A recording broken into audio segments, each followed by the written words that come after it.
일본은 매뉴얼 없이는 아무것도 못하는 국가. 일본의 첫 위기였던 크루즈선에 대한 일본 정부의 대응이 나왔을 때 일본의 뉴스포스트 7이 뉴욕타임즈의 기사를 인용하여 보도한 내용입니다. 기사는 동일본 대지진 후쿠시마 사고 당시 일본의 위기 대응에 대해 연구한 미국 템플 대학의 카일 클리블랜드 교수의 발언을 인용하여 일본은 평상시에는 모든 면에서 잘 기능하고 구조화가 되어 있는 국가이지만 레일에서 벗어난 특수한 상황이 왔을 때도 기존에 실시하고 있는 통상적인 방법으로 대응하는 것이 충분하다고 생각해버리는 곳이라면서 이런 원칙을 지키면 아무도 책임을 지지 않아도 된다는 룰에 얽매여서 유연한 대응을 하지 않는 매뉴얼 국가가 바로 일본의 정체라고 정의 내리고 있습니다.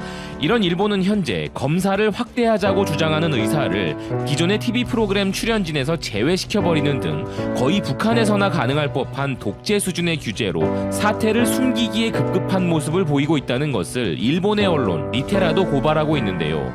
이런 일본의 현실에 대해 이제 전 세계가 의심의 눈초리를 보내고 있으며 일본 후생성 대책반 내의 전문가로부터 중국과는 비교할 수 없을 정도의 대참사가 곧 일본을 들이닥칠 것이라는 의견이 나오고 있는 상황이라고 합니다. 그리고 여기에 더해 일본의 대응을 의심하는 곳은 우선 워싱턴 포스트가 있습니다.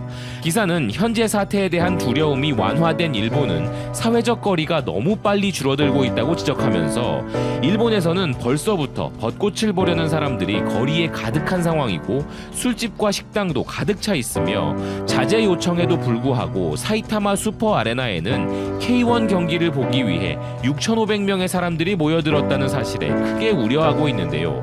지금까지는 잘 피해온 일본이지만 지난주부터 많은 전문가들이 일본의 상황에 대해 경고하고 있다고 기사는 이야기하고 있습니다. 도호쿠대 의과대학의 교수이자 정부 자문위원인 오시타니 히토시는 일본의 현재 상황에 대해 깊이 우려하고 있다. 이제 첫 번째 물결이 거의 통제되고 있지만 두 번째 물결은 이미 시작되었으며 아마도 그것은 훨씬 더 나빠질 것으로서 우리는 더 많은 사례를 발견하게 될 것이다. 더욱 확산될 것이다 라고 이야기했으며 아울러 템플 대학의 일본어학 교수인 제프 킹스턴은 이와 같은 위기 속에서 아베 총리가 나서지 않고 이렇게 실종 상태인 것은 매우 친숙한 상황이다 라며 아베를 신랄하게 비판했다고 하는데요. 일본의 지지통신 또한 독일 베를린발 보도로 선진국들 중 압도적으로 검사가 적은 일본의 검사 부족 실태를 전 세계가 주시하기 시작했다고 보도하고 있습니다. 기사는 독일 경제 전문지 비르츠 샤프츠보케가 일본 코로나의 수수께끼라는 기사를 게재하였는데 그 내용을 보면 유럽과 달리 일본에는 많은 점포가 열려 있는데 이상하게도 사례가 적다는 사실이 지적을 받고 있다면서 이는 검사 자체가 적은 것에 대한 비판임과 동시에 강하게 의심이 드는 부분이라고 보도하고 있습니다. 또한 일본의 블룸버그도 일본의 검사 수가 적음을 지적했는데요. 이탈리아보다 치사율이 낮은 것도 특징이라면서 영국 옥스퍼드 대학 연구팀이 공개한 통계에 따르면 일본의 검사 건수는 한국의 31만 건, 이탈리아의 20만 건에 비해 약 15,000건 수준으로 현저히 적은 수치라고 지적하고 있습니다.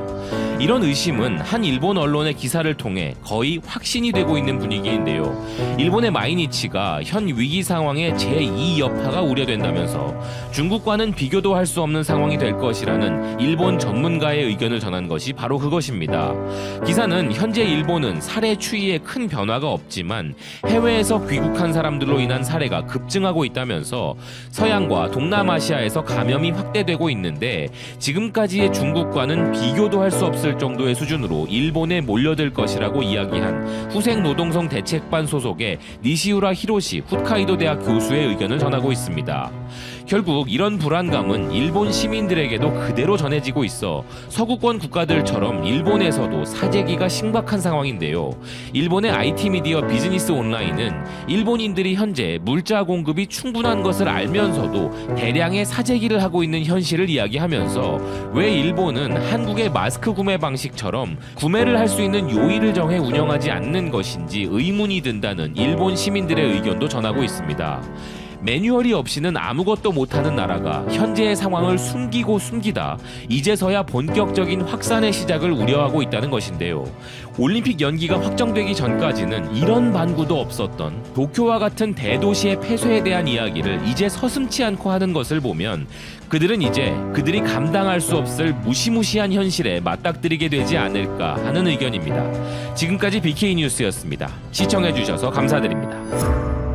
안녕하세요. 깡통걸입니다. 오늘은 주요 국가들이 도쿄를 보이콧하고 나서고 있는 가운데 중국만 대찬성하는 이유에 대해 알아보겠습니다. 주요 참가국 중 하나인 캐나다는 처음으로 보이콧을 선언했습니다. 지난 23일 캐나다 위원회는 도쿄가 올해 축제를 강행한다면 선수단을 파견하지 않겠다고 성명서를 발표했습니다. 캐나다는 WHO의 도쿄 축제를 1년 뒤로 연기해줄 것을 긴급 요청한다며 일정이 재조정된다면 적극적으로 협조하겠다고 밝혔습니다. 캐나다는 선수들의 건강 때문만이 아니라 캐나다 국민과의 건강과도 관련된 문제라며 이 사태의 위험으로부터 선수들과 가족, 국민 공공의 건강을 지켜야 한다고 호소했습니다. 캐나다에 이어 호주도 보이콧을 선언했습니다. 호주는 위원회 홈페이지를 통해 우리는 연기를 준비하고 있다. 올해는 호주 대표팀을 구성할 수 없다는 데에 만장일치로 합의했다고 밝혔죠. 호주와 가까운 뉴질랜드 역시 동조했습니다. 뉴질랜드 위원회 위원장은 연기하는 것만이 합리적인 결정이다. 만약 IOC가 정상 개막을 고수한다면 우리는 다른 옵션을 검토하겠다며 IOC를 압박했습니다. 앞서 브라질 위원회와 노르웨이 위원회는 IOC에 연기를 요청하는 공문을 보냈습니다. 콜롬비아와 슬로베니아 역시 언론 인터뷰를 통해 연기할 것을 주장했죠. 이런 분위기에서 참가 중심국인 캐나다와 영국이 대표 선수단을 파견하지 않을 것이라고 공식 선언하면서 나머지 참가국들도 대거 보이콧할 것으로 전망됩니다. 그런데 유독 중국만 일본의 강행을 지지하고 있다는 소식이 전해졌습니다. 중국의 언론은 지난 23일 많은 나라가 보이콧하는 분위기인데 왜 중국은 아무런 말도 하지 않는가 라며 의문을 제기했고 그 이유를 분석했죠. 그 이유 중 첫 번째는 이번 사태가 중국 선수단에 큰 영향을 미치지 않고 있다는 점입니다. 질병의 실체를 처음 밝힌 중국 의사나 기자도 쥐도 새도 모르게 사라지고 있을 정도로 중국은 언론 통제가 심각한 국가입니다. 중국이 선수단의 건강을 신경 쓸 가능성은 높지 않아 보입니다. 선수단 역시 강압적인 상황에서 정부가 너 일본으로 가라고 한다면 갈 수밖에 없겠죠. 무엇보다도 중국에 있으나 일본에 있으나 질병에 대해 안전하지 않은 건 마찬가지일 것입니다. 두 번째는 축제가 연기된다면 그해 중국이 개최할 대회들과 겹칠 것이라는 우려 때문이라고 합니다. 중국은 오는 2022년 세계적인 국제 스포츠 행사들을 줄줄이 개최합니다. 2022년 2월에는 베이징에서 동계올림픽이 열리고 여름에는 피파 클럽 월드컵이 열리죠. 9월에는 항저우 아시안게임이 개최됩니다. 만약 도쿄가 연기된다면 시기적으로 비슷한 항저우 아시안게임의 관중을 도쿄에게 뺏기게 될 수도 있습니다. 구독자님들도 한번 생각해보세요. 올림픽과 아시안게임 중 당연히 올림픽이 스케일이 크니 둘 중에 선택하라면 올림픽에 가려는 사람이 더 많을 것입니다. 물론 우리나라 사람들에겐 그 올림픽이 일본에서 개최된다는 문제가 있으니 예외겠지만 말이죠. 세 번째는 조화와 화해를 중시하는 중국인의 성격 때문이라고 합니다. 이건 저도 잘 모르겠네요. 구색 맞추려고 굳이 집어넣은 이유 같은데요. 우리나라 네티즌들도 이에 대해 조화와 화해, 티베트는, 위구르는, 홍콩은 그렇게 조화와 화해를 중요시해서 수천만 명을 다 가두고 짓밟고 죽였냐? 조화와 화해를 중시하는 중국인의 성격이래 등 격한 반응을 보였습니다. 다른 네티즌들은 좌일본인 우중국인, 양옆집이 사기꾼의 조폭이랑 사는 기분이야. 폭탄 제조기 이웃들과 5,000년을 섞여 살며 국가와 민족의 정체성을 잃지 않고 견뎌온 나의 조국이 자랑스럽다. 중국은 자국민 몇 명 죽는 건 아무렇지 않기 때문에 보이콧 따위 하지 않는다 등의 댓글을 남겼습니다. 난 요즘 미국과 중국이 조만간 한판 뜰 것 같다는 생각이 계속 드는데 혼나봐야 정신 차릴 듯 이라는 댓글도 있었습니다. 지난 23일 IOC는 긴급 집행위원회를 열고 도쿄 운동의 연기를 포함한 세부 논의를 4주 안에 끝내겠다고 밝혔습니다.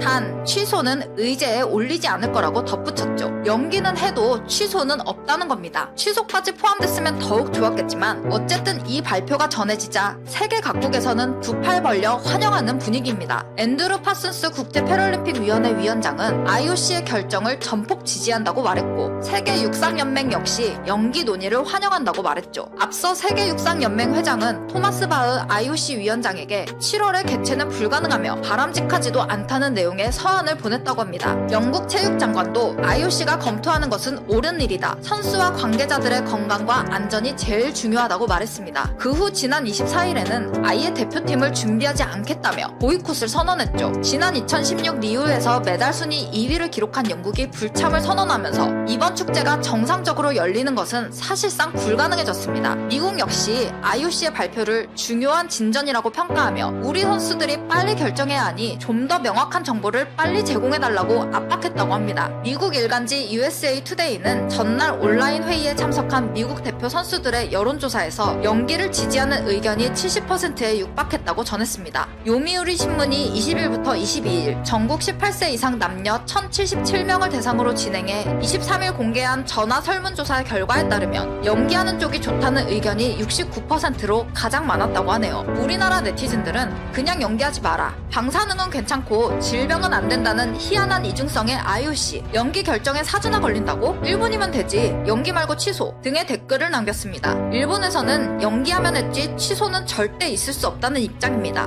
고이케 유리코 도쿄도 지사는 아베 총리가 연기 가능성을 언급했듯이 나도 같은 생각이다. IOC는 취소는 없다고 분명히 밝혔다. 세계가 이런 상황에서 우리도 스케줄대로 개최하지는 않을 것이다. 우리는 바보가 아니다라며 IOC의 논의에 찬성한다는 입장을 밝혔습니다. 이렇게 세계 곳곳에서 연기를 주장하자 지난 24일 IOC 딕 파운드 위원은 언론사와의 인터뷰에서 2020년 축제가 2021년으로 연기됐다고 전했습니다. 딕 파운드는 내가 하는 바로는 7월 24일에는 개막하지 않을 것이라고 단언했다고 하네요. 이 기사를 접한 우리나라 네티즌들은 일본 환자 수 오늘부터 기하급수적으로 늘겠네. 연기? 아쉽네. 취소가 아니라서 등의 반응을 보였습니다. 일본은 이번 축제를 대비하면서 선수들이 묵을 아파트도 이미 지어놨습니다. 축제가 끝나면 그 아파트들은 정비를 거쳐 일반인들이 살게 되죠. 이미 분양까지 다 끝나서 폐막하자마자 아파트에 들어가 살려고 계획해둔 사람들도 상당수입니다. 이들은 이미 지금 살고 있는 집을 처분했고 이사 날짜까지 잡았다고 하네요. 그런데 이대로 1년이 연기된다면 그 사람들은 졸지에 난민 신세가 되는 겁니다. 결국 일본 정부는 그 사람들에게 주거 비용을 보상해줘야 하는데 문제는 이런 문제가 한둘이 아니라는 겁니다. 주거 문제 말고도 엄청난 손해를 일으킬 문제가 수두룩하다는 거죠. 구독자님들은 어떻게 생각하시나요? 깡통걸은 중국이랑 일본이랑 손붙잡고 같이 개최했으면 좋겠는데요.